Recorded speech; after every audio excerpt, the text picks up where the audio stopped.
have a green mountain. Now let's go to Grand Junction. Yes, this is where we spent the night, here in Utah. Pretty cool, huh? Now the road will take us east. There are several ways to cross the Rockies. I-70 probably the most popular and probably the most striking stretch of interstate in the whole country. But we did that back in 2014. Today we're going to take the road less traveled. And since we drove on the loneliest road, US 50, a few days ago, we're going to continue with the same theme and cross the Rockies via US 50, which summits at the Continental Divide, Monarch Pass at 11,312 feet or 3,447 meters above sea level. Also, yesterday they had the first snowstorm of the season, quite rare in early September, so this should be an interesting drive. Then we're going to explore Kansas. But Illy has to fly back from Kansas City in 4 days, and these are two very large states, so we're not gonna be able to see everything in between. I'm riding in my RV, wherever I want to be, 'cause I'm free in my RV. Well, this Bureau of Land Management land here, pretty nice. I mean, nice views. It was quiet last night. If I remember, I'll put the coordinates, just so you guys know. This place is cool if you want to come to Arches or Canyonlands or Dead Horse. Very close to the three of them. And today we're gonna continue towards Colorado, and I have no idea where we're gonna sleep tonight. Turn right onto US 191 North. But that's where we are. We're going to Moab. No, Moab is that way. We're going to Grand Junction, and from there we're going to Colorado. By the way, Grand Junction happens to be in Colorado. Just don't tell Robert that. The other Robert. And I know, we could have taken the far more scenic States Route 128, but we already did that back in 2014, so I figured we'd concentrate in the areas we haven't seen before. So we're gonna take I-70 here to Grand Junction, and from there we're gonna take US 50. US 50 East, crossing the Rockies. Let me tell you something, I am going to miss this type of landscape.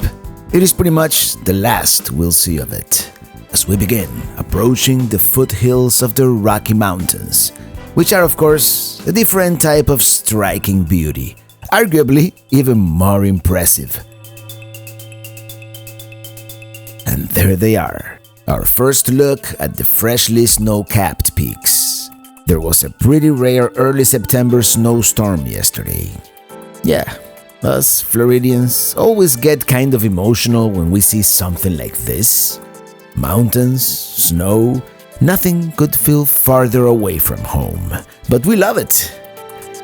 And we are now in colorful Colorado, the Centennial State. Welcome to Colorado. Oh, thank you.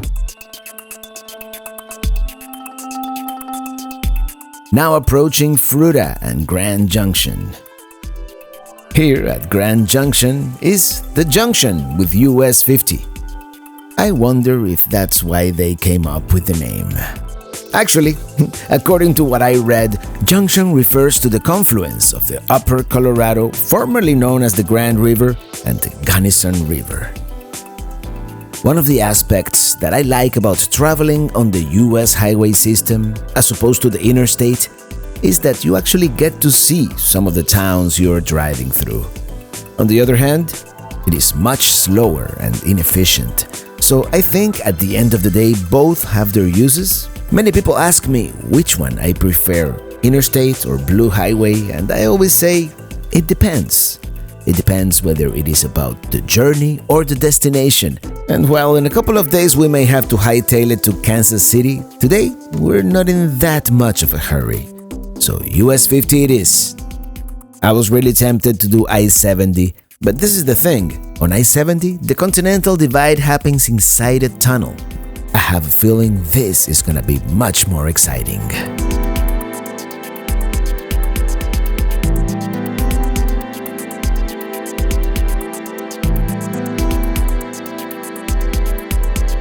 Here we have some farmland and Montrose, Colorado. Soon we'll begin the ascent.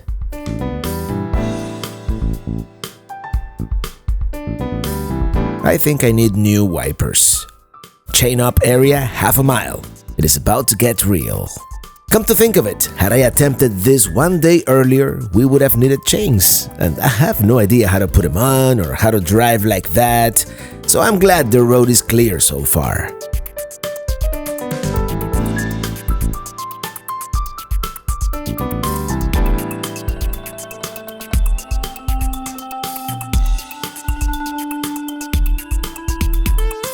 There we go, snow! We're getting close.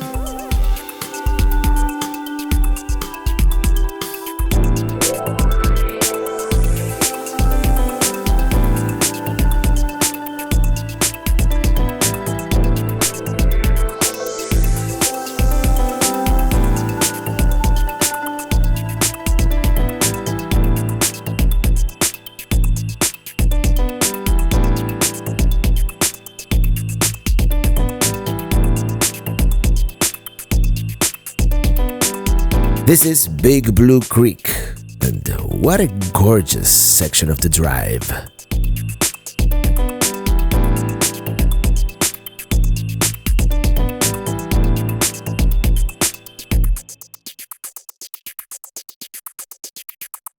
That body of water is Lake Fork and Blue Mesa Reservoir on the Gunnison River. There seem to be plenty of campgrounds and things to do in the area.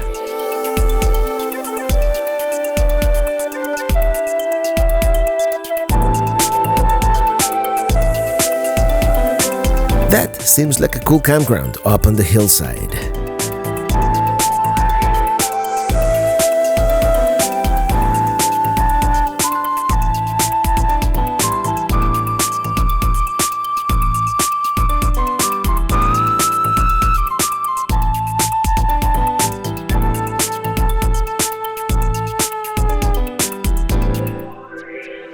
Let's take a break.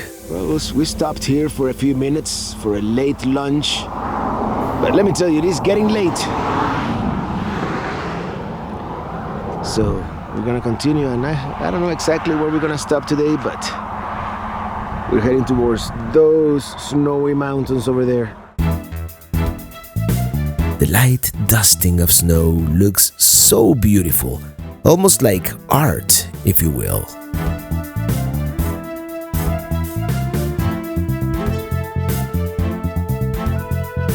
We are approaching Gunnison, Colorado. Here we are, Gunnison, and all the snow is melting.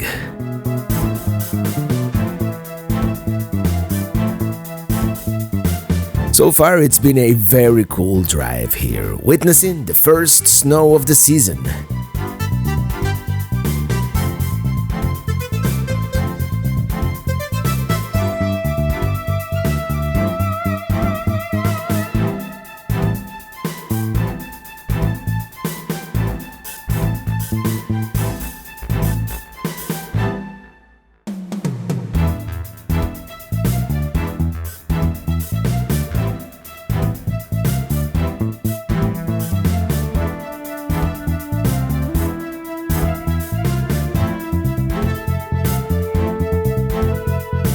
Now we're about to make the final ascent to Monarch Pass.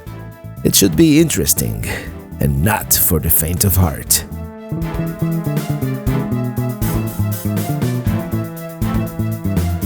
Let's take another quick break. Just a quick stop along the way here. Getting beautiful views here from as we go up to Monarch Pass.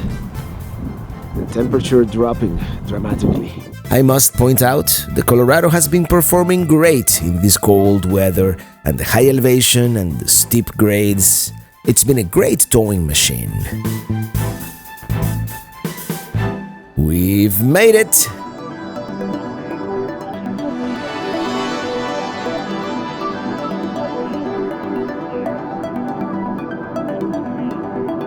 Well, what do you think?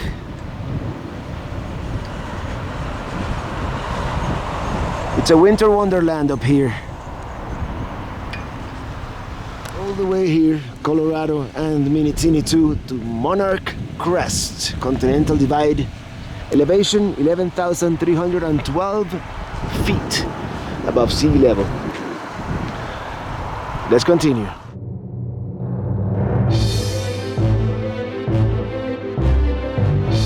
Now we have nowhere to go but down, and in my experience, the descent is usually a lot more scenic.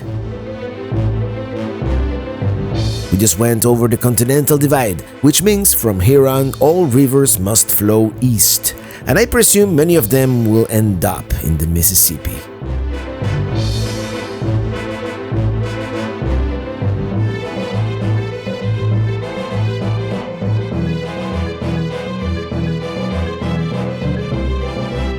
This here to the right must be the Monarch Mountain Lodge and the small community of the same name.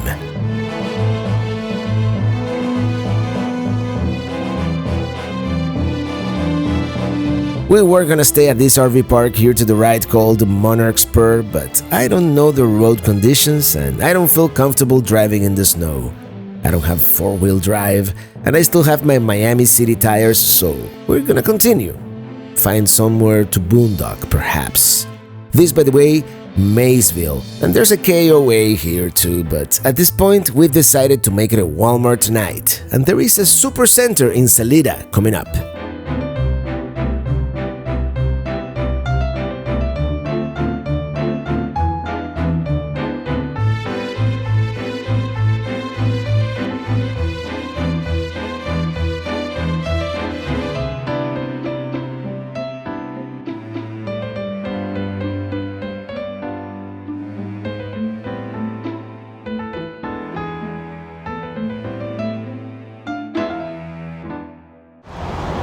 This is what we're gonna call it. Okay, our battery was running a little low, 40%, so I decided to connect the Blue Eddy to Minitini, and yeah, we're charging at a rate of 816 watts. The Blue Eddy should last a couple of hours and give us enough juice to last throughout the night, because I have a feeling that furnace is not gonna stop. The sun's gonna set soon. There's something about these mountains, isn't it? So different. Oh yeah, a bunch of us overnighting here. By the way, it is supposed to snow again tonight, and that will be a first for us. Believe it or not, we had never seen snow fall before. I mean, not like this. Not since 1988 for me, when I lived in Spain. We had seen sleet, and we've seen it on the ground, but this is quite the experience actually.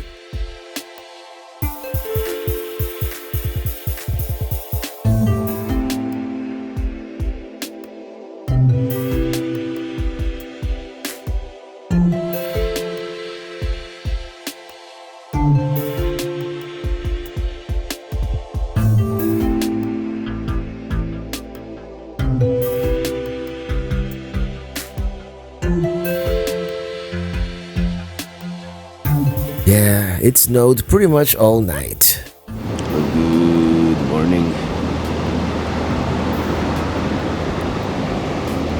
Yeah, it's still snowing a little bit here in the morning.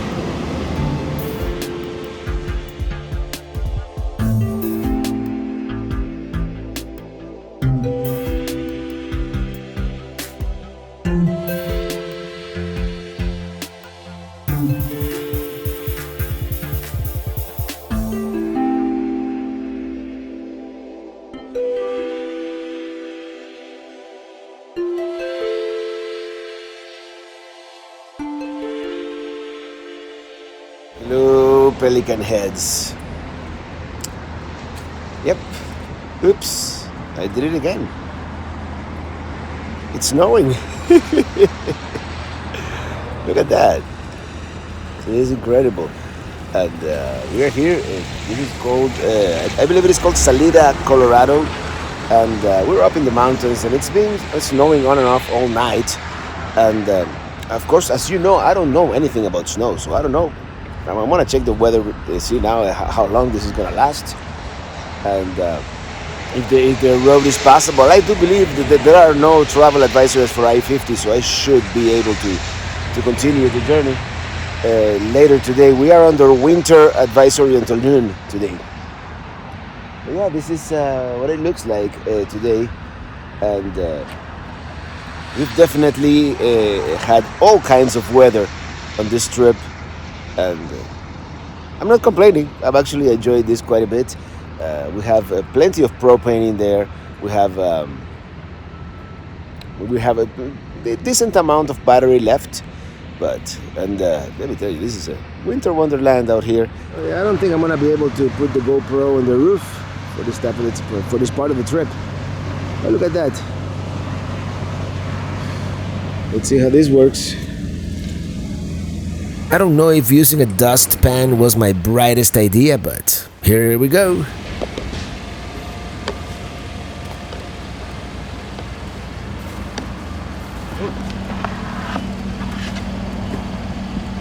That's quite a bit of snow.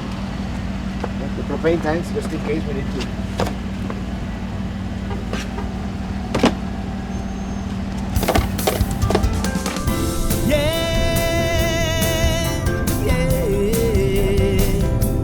Continue on US. Well, I got my wish. We got covered in snow last night for sure. And now we went about 2-hour drive towards Colorado Springs, and from there we'll reassess the situation and see where we go from here. East, obviously, we're gonna go. Driving to the east and going home. I have been away for too long. Oh, that's a pretty high peak. Driving to the east and going home. I have been away for too long. There's that peak again. Could it be Cottonwood? I mean, it's gotta be part of the Sangre de Cristo range, which has several peaks upwards of 14,000 feet.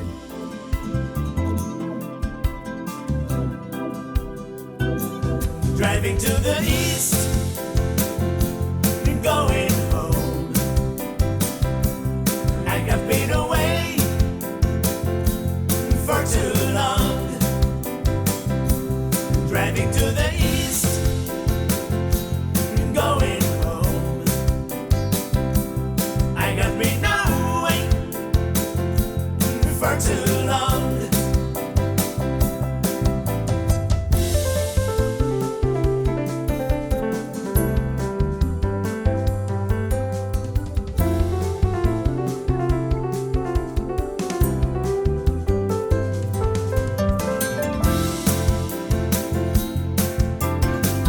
By now, we should have been able to see Pikes Peak, but it is so cloudy that I'm afraid it'll be impossible. Had we had a clear day, perhaps we would have lingered in Colorado Springs, but the way it is looking, I think we're gonna continue towards Kansas.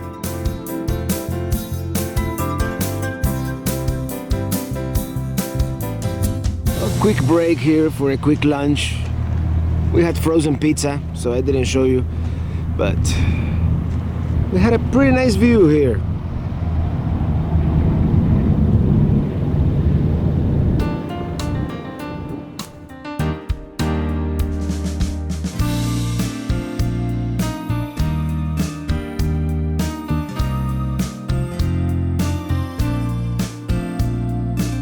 Pikes Peak is somewhere out there. We just won't be able to see it today. Pikes Peak, 4,115 feet tall, or 4,302 meters. It is actually the highest summit in the Southern Front Range, and no point in the United States east of here is higher. It would have been really cool to see it. Here we are, Colorado Springs, and it seems like such a cool town, and there is so much to see around the area, but first of all, the weather is crummy. And second, Ely is flying in 3 days from Kansas City. In hindsight, maybe it would have been better to fly from Denver and we would have been able to stay here a little longer, but that's what happens when you micromanage your trip. That's why sometimes I prefer to let serendipity dictate our route. But it is not always possible. So we're gonna continue driving east, from the mountains to the prairies. And that's the thing, Colorado is an interesting state in the sense that it is kind of split down the middle by the Rocky Mountains, and the eastern half all of a sudden becomes almost flat as a pancake. And that's where we are, the spot where the mountains abruptly give way to the Great Plains. And with each rolling hill, we're slowly saying goodbye to the West and saying hello to the Midwest. Today we're rolling into Kansas. We got full hookups. That means a long shower, a nice shave, and we continue driving to the east. We are taking State Route 94 instead of I-70 because there's a particular intersection I want to stop at.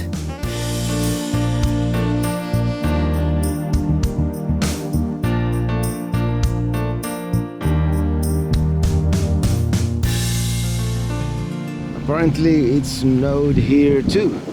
Well, the one reason we're stopping here real quick, and this is one of the things that I wanted to see along this trip. Apparently on a clear day, this is the first view you get of Pikes Peak, up in the distance. If someone's coming. Obviously today it's not the clearest day, so you can't see it. Well, before we continue, let me give you a proper welcome to the aptly named Great Plains of the American Midwest.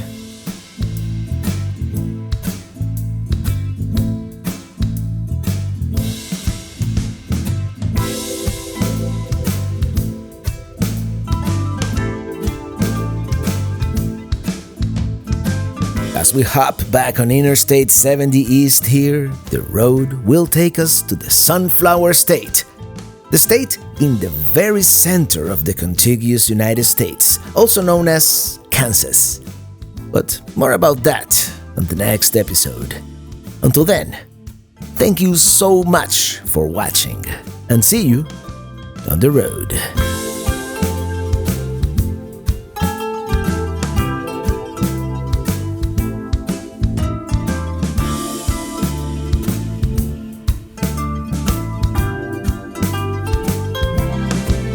I'm riding in my